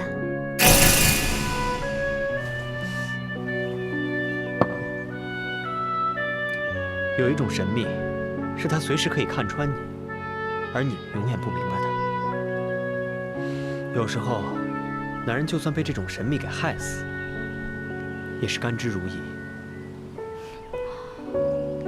如此说来，你们男人还真是贱啊！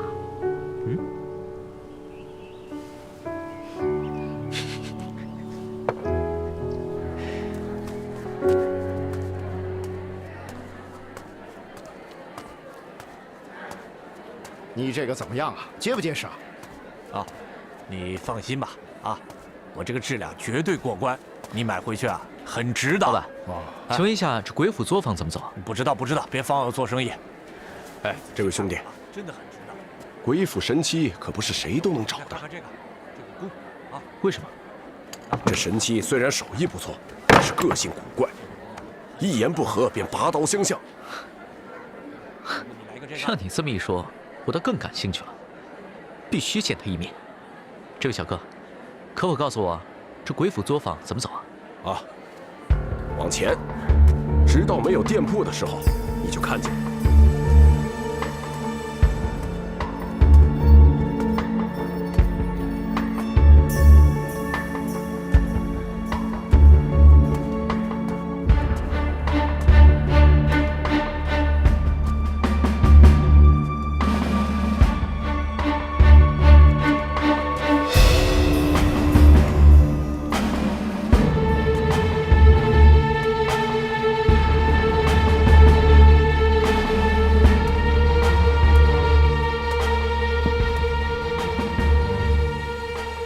年轻人无需小心，那些都是纸做的罢了。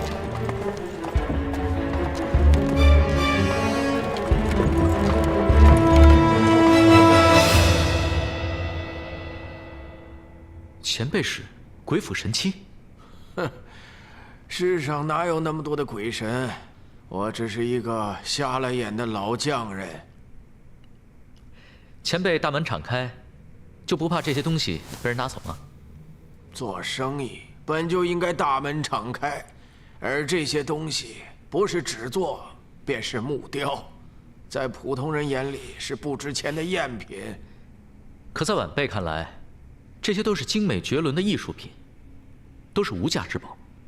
能够明白这些是无价之宝的人是不会偷的，你说呢，年轻人？虽然不会偷，但不一定会善用。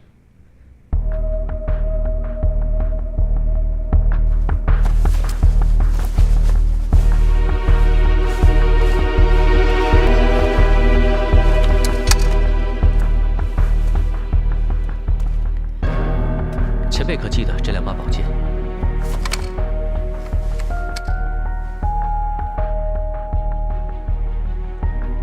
你不是来做生意的？不是。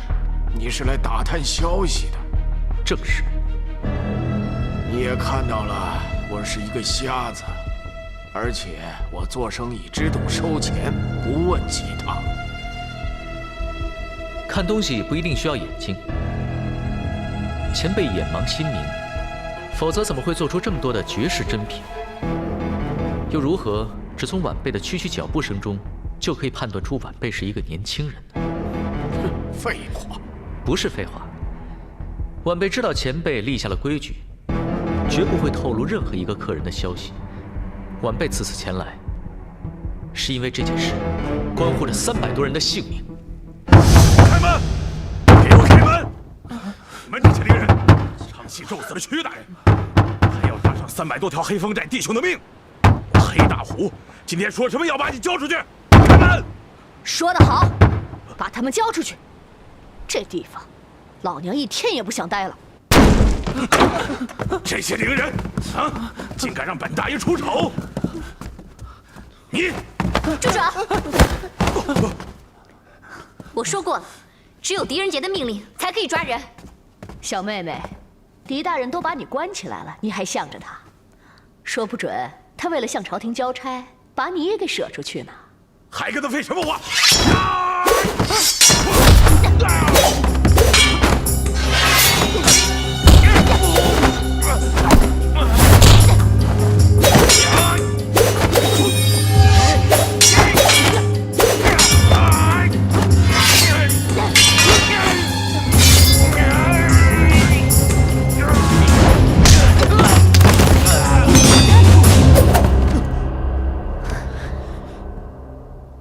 你们大胆！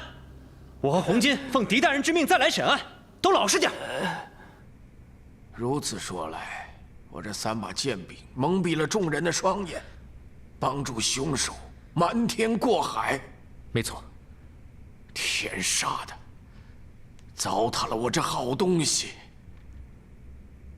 你放心，如果你句句属实，老夫一定帮你。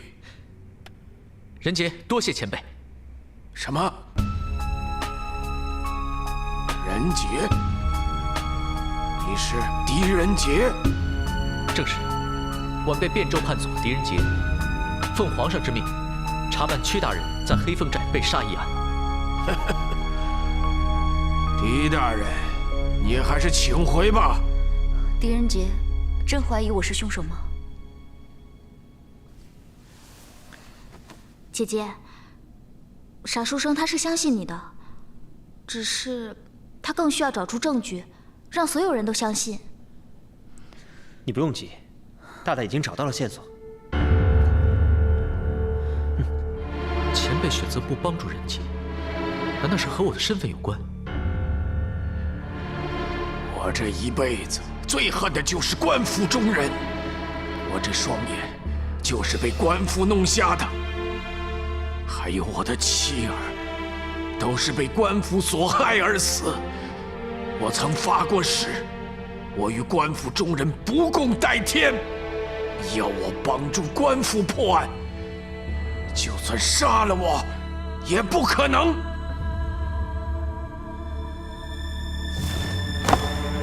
你不必归我。虽然人杰不知道官府曾经如何伤害了前辈，但前辈既然选择因此拒绝帮助人杰，那么人杰可以辞掉官职，不做官府中人。人人都为了做官争得头破血流，没想到会有主动弃官的。前辈如果不相信，人杰可以立下誓书，并将官牌压在前辈这里。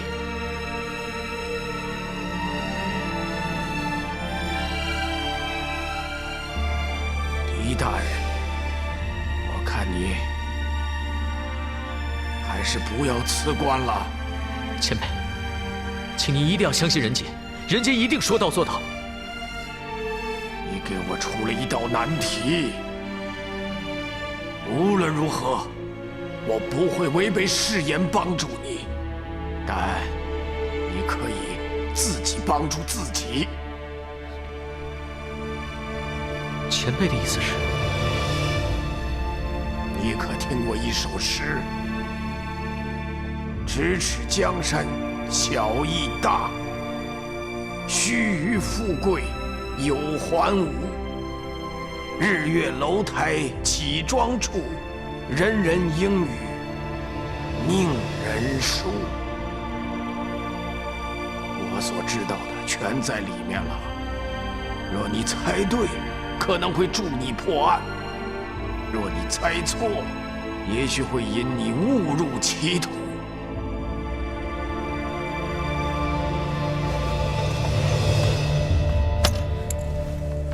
多谢前辈。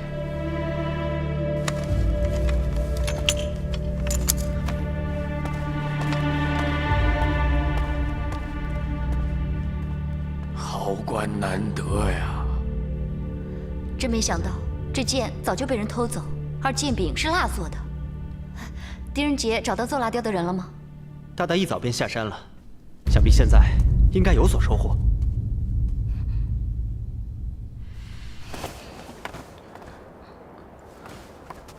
是你？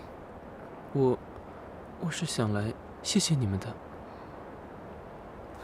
进来吧，小兄弟。亏了你们，我才没有被大虎欺负。客气什么？这个黑大虎恃强凌弱，任谁都看不过眼。这位姐姐，我们还要在这里关多久？没事的，别难过。狄大人一定会想尽办法救你们出去的，而且他现在已经找到线索了。你叫什么名字？家乡在哪里？我叫冷月，是个花名。我不知道自己真正的名字是什么，也不知道自己家在哪里。我是个孤儿，从小就被送进教坊，这么多年来，一直都是别人找乐的对象。只有你们如此待我。冷月，其实我们跟你是一样的，也是孤儿，无父无母。这样吧，你做我们的弟弟，等黑风寨之围一解，就随我们回汴州府。好啊。你两个姐姐说话毒辣，大哥我呢又功夫了得，看今后谁还敢欺负你？说什么呢？你还说我们说话毒辣，你就功夫了得？你小心我！两位姐姐，大哥，冷月先走了，你们要保重。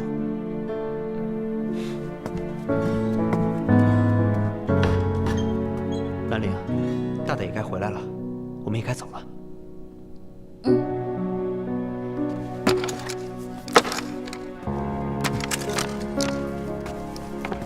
墨雨，谢谢你今天早上替我说话。不必客气。还记得你说的那句话吗？是真心，早晚有一天会水落石出的。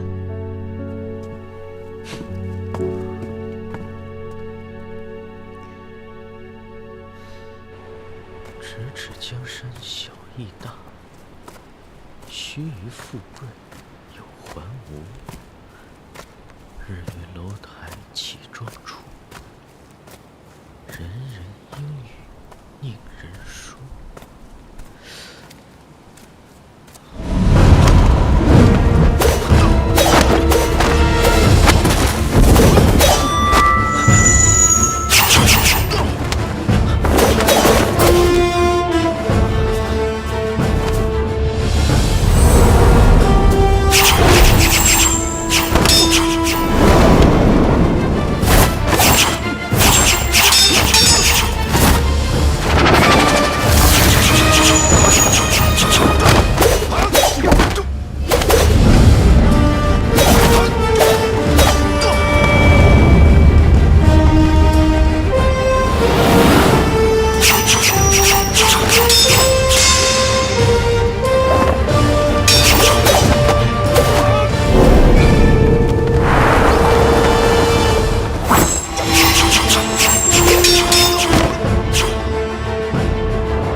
他出去这么久，怎么还没回来啊？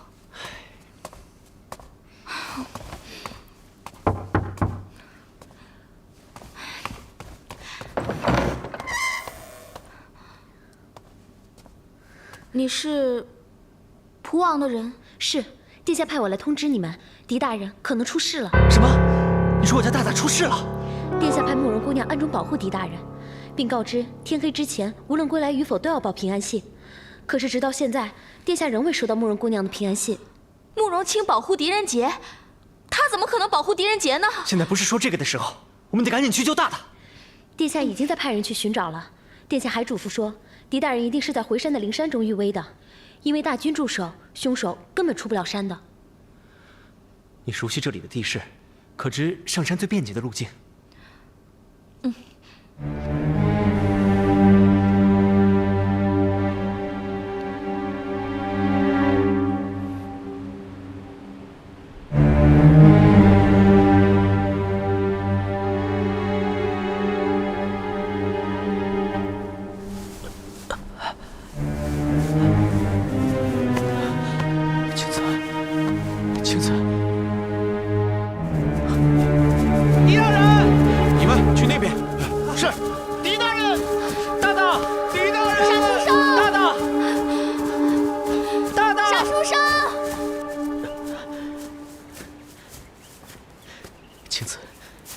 坚持住，你知道吗？仁杰，我还想让你陪我一起携手笑傲江湖，一起上山采药，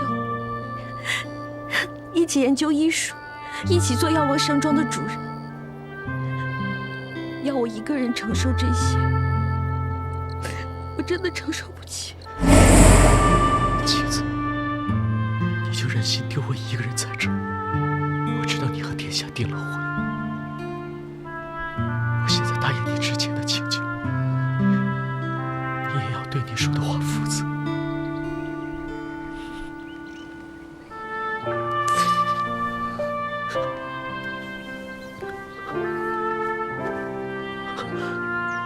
青子，青子，你答应我了是吗？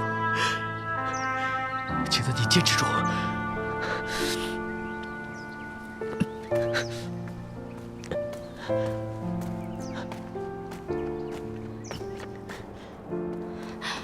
傻书生，大大，傻书生，大大，大大，墨雨，你快看！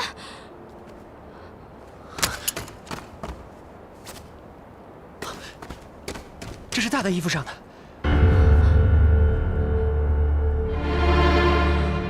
不会的，杀书生，杀书生，杀书生！红巾，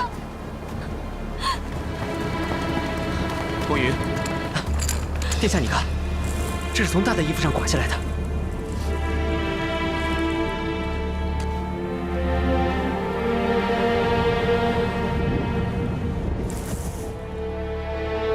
狄大人和青子可能已经跌落山崖了。他会不会已经？快，你们到崖下去寻找一下。杀书生，杀书